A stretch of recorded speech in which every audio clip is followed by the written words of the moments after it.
Hello everyone, welcome to our channel Teach Mantra. आज के इस वीडियो में हम लोग लेकर आ रहे हैं कंप्यूटर का सेकंड लेक्चर। इसके पहले वाले लेक्चर में मैंने बताया था कि इसमें कौन कौन से चैप्टर हैं, इसका वेटेज मैंने बताया था, कौन कौन सा चैप्टर बहुत इंपॉर्टेंट है ये भी सब बताया था, किस किस चैप्टर से कितना मार्क्स का आ सकता है ये सब मैंने डिस्कस कर लिया। अगर आप लोगों ने वो वीडियो नहीं देखा है तो जाइए देखिए, इसको लाइक कीजिए, शेयर कीजिए। अगर आप नए हैं तो सब्सक्राइब भी कर लीजिए। तो चलिए शुरू करते हैं। पहला चैप्टर फाउंडेशन ऑफ कंप्यूटर। तो सबसे पहले हम लोग पढ़ते हैं कि कंप्यूटर की उत्पत्ति कैसे हुई। सबसे पहले इससे उत्पत्ति पढ़ने से पहले हम लोग जान लेते हैं कि कंप्यूटर होता क्या है। कंप्यूटर एक डिजिटल इलेक्ट्रॉनिक मशीन होता है जिसमें हम लोग कोई भी डेटा इनपुट डालते हैं और ये हमें क्या देता है, आउटपुट देता है। तो देखिए, इसमें लिखा हुआ है कि computer is a digital electronic machine which takes data in the form of input and gives information in the form of output। इसका मतलब ये होता है कि कंप्यूटर जो है उसमें कोई भी हम लोग इनपुट डालेंगे तो उसके अंदर कुछ प्रोसेस होगा, उसके बाद वो कुछ इंफॉर्मेशन आउटपुट के रूप में बाहर निकालेगा। तो अब लोग हम इसका इतिहास जान लेते हैं कि कंप्यूटर कहाँ से आया। कंप्यूटर का उत्पत्ति चार्ल्स बैबेज ने किया, इसलिए इनको फादर ऑफ कंप्यूटर कहा जाता है। उन्होंने एक इंजन का आविष्कार किया जिस इंजन का नाम था एनालिटिकल इंजन। एनालिटिकल इंजन, इसी इंजन की खोज की वजह से इनको फादर ऑफ कंप्यूटर कहा जाना लगा। इससे पहले इन्होंने एक और इंजन का खोज किया था जिस इंजन का नाम था डिफरेंस इंजन, लेकिन वो उतना सक्सेसफुल रहा नहीं, वो फेल हो गया। उसके बाद इन्होंने एनालिटिकल इंजन का खोज किया। उसके बाद आया एनालॉग कंप्यूटर। एनालॉग कंप्यूटर का खोज विलियम थॉमसन ने किया। उसके बाद आया जो हम लोग कंप्यूटर यूज करते हैं, जो बहुत फ्रिक्वेंटली इस टाइम यूज हो रहा है, कंप्यूटर्स, लैपटॉप्स, मोबाइल फोन्स, ये सारे क्या है, कंप्यूटर के अंतर्गत ही आने वाले सारे गैजेट्स हैं। तो जो इस टाइम बहुत फ्लुएंटली यूज हो रहा है उसको ही हम लोग मॉडर्न कंप्यूटर कहते हैं, जिसका खोज एलन ट्यूरिंग ने किया। अब लोग हम लोग आ जाते हैं जनरेशन ऑफ कंप्यूटर के बारे में। जनरेशन चार टाइप के हैं। पहला जनरेशन, दूसरा जनरेशन, तीसरा जनरेशन और चौथा जनरेशन। पहले जनरेशन में एनालिटिकल कंप्यूटर का खोज किया। जैसे कि पहले जमाने में जो भी कंप्यूटर आते थे, जब चार्ल्स बेबेज का कंप्यूटर था, उस जमाने में जो भी कंप्यूटर आते थे तो वो बस कैलकुलेशन के काम आता है। एनालिटिकल मतलब होता क्या है, मतलब कोई भी चीज का एनालिसिस करना, मतलब कि किसी भी चीज का कैलकुलेशन करना। वो कंप्यूटर बस कैलकुलेशन मात्र में, मतलब कोई भी गणना करना है किसी भी चीज का, जैसे कि कोई भी चीज का गणना करना रहता था, उस कंप्यूटर का उपयोग किया जाता था, इसलिए उसे मॉडर्न कंप्यूटर के अंतर्गत नहीं रखा जाता है। तो पहले जनरेशन के जो भी कंप्यूटर थे वो मॉडर्न कंप्यूटर के अंतर्गत नहीं रखे जाते हैं, वो बस कैलकुलेशन करने में ही उपयोगी थे। उसके बाद आया सेकेंड जनरेशन का कंप्यूटर जो एनिएक नाम से जाना जाता है। अब एनिएक देखिए, इसका फुल फॉर्म आप लोग नोट कर लीजिए, बहुत इंपॉर्टेंट है, किसी भी पेपर में आ सकता है। सुपर टेट के पेपर में ये आ सकता है, एनिएक का फार्मूला फुल फॉर्म क्या है। तो आप लोग देख ही सकते हैं कि electronic numerical integrated and computer, ये लोग आप नोट कर लीजिए अच्छे से। अब थर्ड जनरेशन में क्या आया कि मिनी कंप्यूटर जो होते हैं, मिनी कंप्यूटर्स मतलब ऐसे कंप्यूटर, पहले जमाने में जो कंप्यूटर होते थे बहुत बड़े बड़े कंप्यूटर होते थे। जैसे कि एक कमरा है, वो पूरा भर के कमरा, पूरे कमरे के स्पेस को कवर कर लेता था पहले जमाने का कंप्यूटर। तो थर्ड जनरेशन का जो कंप्यूटर आया उसमें जो उसका कंप्यूटर का जो साइज था वो रिड्यूस किया गया, उसमें कुछ मॉडिफाइड किया गया, वो सारे क्या हो गए, रिड्यूस हो गए। और चौथा जनरेशन का जो कंप्यूटर आया वो है पर्सनल कंप्यूटर। पर्सनल कंप्यूटर में जैसे हम लोग डेस्कटॉप यूज कर रहे हैं, लैपटॉप यूज कर रहे हैं, टैबलेट यूज कर रहे हैं, ये सारे कौन से कंप्यूटर हैं, ये सारे पर्सनल कंप्यूटर हैं। तो आपके एग्जाम में पूछ सकता है कि कंप्यूटर के कितने जनरेशन होते हैं। तो हम लोग हमेशा ध्यान में रखेंगे कि कंप्यूटर के चार जनरेशन होते हैं। First generation, second generation, third generation and fourth generation. अब इसके एग्जांपल्स भी हम लोग देख ले रहे हैं। Analytical computer, ENIAC, mini computer, personal computer. पूछ सकता है कि ऑप्शन में पूछ सकता है, मान लीजिए कहीं ऑप्शन में दे दिया कि डेस्कटॉप किस जनरेशन का कंप्यूटर है, तो आप लोग जानते हैं डेस्कटॉप पर्सनल कंप्यूटर के अंतर्गत आता है, तो कौन सा कंप्यूटर जनरेशन हो जाएगा, फोर्थ जनरेशन। अब इसके बाद हम लोग कंप्यूटर का सारा विस्तार से पढ़ने जा रहे हैं। अब कंप्यूटर का भाग पढ़ेंगे। कंप्यूटर के जो 4 मेन कंपोनेंट होते हैं वो होते हैं ALU, control unit, memory and output input devices. अब देखिए, इससे पहले हम लोग एक और पढ़ लेते हैं सीपीयू। जैसे कि मानव शरीर का मस्तिष्क सारी बॉडी को कंट्रोल करता है। मानव शरीर का जितना भी पार्ट है उस सबको कौन कंट्रोल करता है? मस्तिष्क। उसी प्रकार कंप्यूटर का जो सीपीयू होता है वो कंप्यूटर का क्या होता है? मस्तिष्क होता है। कंप्यूटर का ये क्या होता है? मस्तिष्क होता है। सीपीयू कंप्यूटर का मस्तिष्क होता है। ये क्वेश्चन कभी भी किसी भी पेपर में आ सकता है। इसका फुल फॉर्म भी देख लीजिए, सेंट्रल प्रोसेसिंग यूनिट। तो किसी भी पेपर में क्वेश्चन आ सकता है कि कंप्यूटर का मस्तिष्क किसे कहा जाता है, तो आप लोग क्या टिक करेंगे? सीपीयू। अब देखिए, सीपीयू जो होता है उसके अंदर डिफरेंट टाइप्स ऑफ गैजेट्स लगे होते हैं। ऐसा तो है नहीं, ऊपर से तो हम लोग डिब्बा टाइप का, देखिए इस फिगर में क्या एक डिब्बा टाइप का दिख रहा है, तो ऐसा नहीं है कि ये डिब्बा है, इसके अंदर बहुत सारे छोटे बड़े जो भी गैजेट्स लगे होते हैं। तो सारे गैजेट्स एक चिप पे इंस्टॉल किए होते हैं। कभी भी आप लोग का मोबाइल जब शॉप पे जाते हैं बनवाने, अगर कुछ बिगड़ जाता है तो शॉपकीपर जो होता है उसको खोलता है जब, तो देखते हैं एक चिप टाइप का उस पे होता है। उसी टाइप से एक सीपीयू में भी लगा होता है, जो मेनली किसका बना होता है? सिलिकॉन का बना होता है, जो माइक्रो प्रोसेसर के नाम से जाना जाता है। तो क्वेश्चन आ सकता है कि सीपीयू में जो चिप लगा होता है वो किस मटेरियल का बना होता है? तो हम लोग क्या कहेंगे? सिलिकॉन का बना होता है, और उसको क्या कहते हैं? माइक्रो प्रोसेसर कहते हैं। अब सीपीयू का 3 मेजर पार्ट होता है। सीपीयू को हम लोग क्या 3 पार्ट में डिवाइड करते हैं। पहला क्या होता है? एएलयू होता है, एएलयू होता है। दूसरा क्या होता है इसका? सीयू होता है। और तीसरा क्या होता है? मेमोरी होता है। एएलयू का मतलब देख लीजिए, इसका फुल फॉर्म है arithmetic logical unit.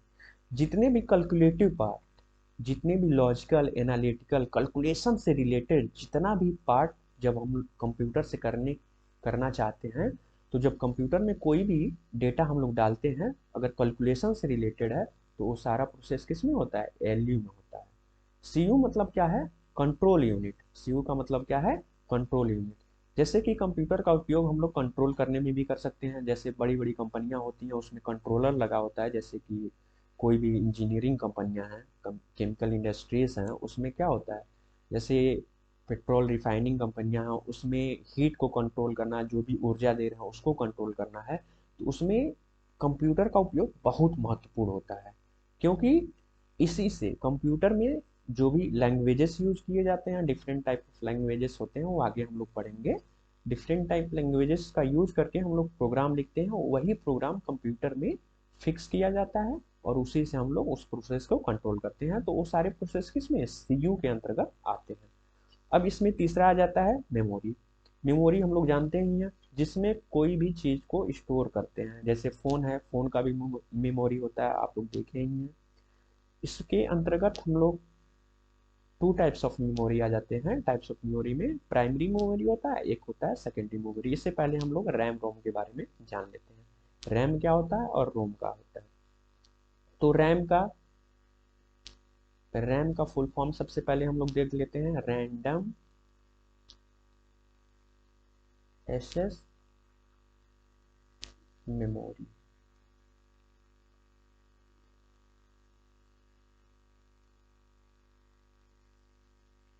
Random access memory, थोड़ा पेन अच्छे से चल नहीं रहा है, इसको ध्यान रख लीजिएगा, आप लोग अच्छे से देख लीजिएगा। और रोम का मतलब होता है रीड ओनली मेमोरी। देखिए अब होता क्या है, रैम जो होता है किसी भी सीपीयू के अंदर फिक्स होता है। रैम का प्रयोग सीपीयू के अंदर फिक्स किया जाता है। इसका कार्य ये होता है कि कुछ भी हम लोग लिख रहे हैं, कुछ भी हम लोग पढ़ रहे हैं, ये क्या होता है? टेम्पररी होता है। मतलब कि ये फिक्स फिक्स ये जो होता है ये टेम्पररी होता है। और रीड ओनली मेमोरी जो होता है ये क्या होता है? परमानेंट होता है। इस पे कुछ भी हम लोग अगर रीड ओनली मेमोरी पे कुछ भी हम लोग स्टोर कर देते हैं तो हमेशा हमेशा के लिए स्टोर हो जाता है।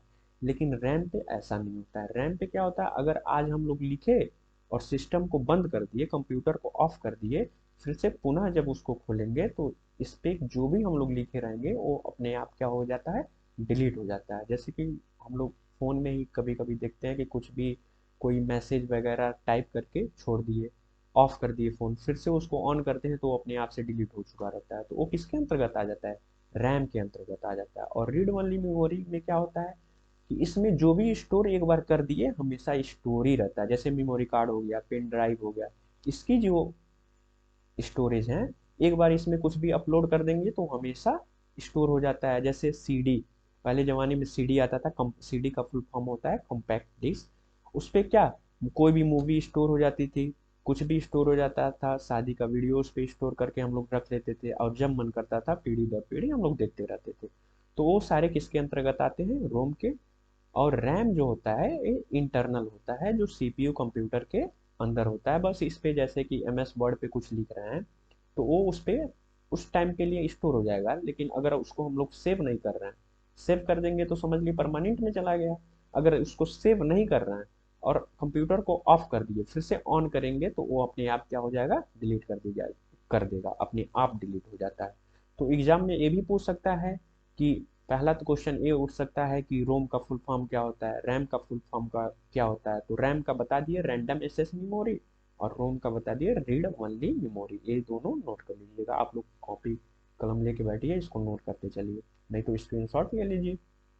अब उसके बाद आता है टाइप ऑफ मेमोरी में क्या होता है, पहला होता है प्राइमरी मेमोरी, दूसरा क्या होता है सेकेंडरी मेमोरी। प्राइमरी मेमोरी में मतलब कि उसके पहला प्राथमिकता किसको दिया जाता है। जैसे कि हम लोग हैं स्टूडेंट हैं, कोई भी स्टूडेंट है तो उसकी एक होता है प्राथमिकता और एक होता है सेकेंड वर्ग, सेकेंडरी वर्ग। कोई भी सेकेंडरी वर्ग, जैसे कि किसी भी स्टूडेंट का पढ़ना लिखना क्या होता है, प्राथमिक हो जाता है।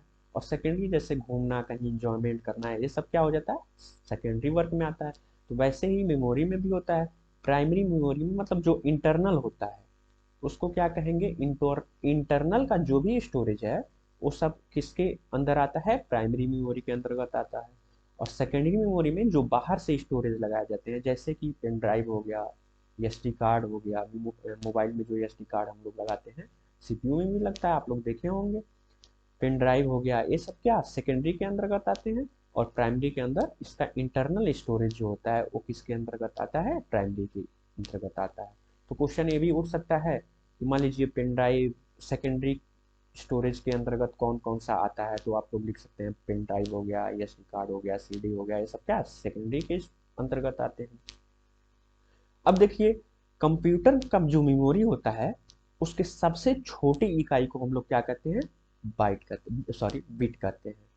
उसके कंप्यूटर मेमोरी की सबसे छोटी इकाई को क्या कहते हैं, बिट कहते हैं। ये सब, ये जो भी हम लिखे हैं ये बहुत इंपॉर्टेंट है, इसको समझ लीजिए, एकदम अच्छे से अपने दिमाग में बैठा लीजिए।